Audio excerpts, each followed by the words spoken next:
சுதர்சனன் கூறினார், என் தந்தை எனக்கு நிறைய சொத்துக்களை விட்டுச் சென்றார்.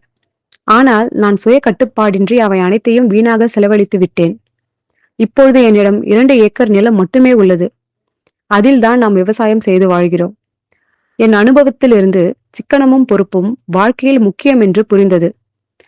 அதனால் நம் மகளை சிக்கனமாகவும் பொறுப்புடன் நடக்கும் வாழ்க்கை துணைவனை கொடுக்க வேண்டும் என்று எண்ணினேன். இந்த 2 மாணவர்களையும் நான் கவனித்தேன். வினயன் தேவையான அளவுக்கு மட்டுமே நீர் பயன்படுத்தினான், உணவை வீணாக்கவில்லை. வினோதன் மிகுந்தியாகவே பயன்படுத்தி வீணாக்கினான். அதனால்தான் என் முடிவு.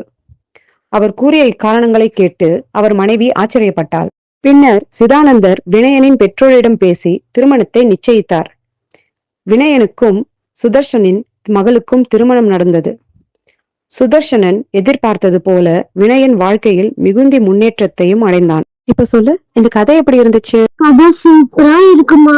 Very good Kannaiah. நாளைக்கு ஸ்கூலுக்கு போகணும் இல்ல?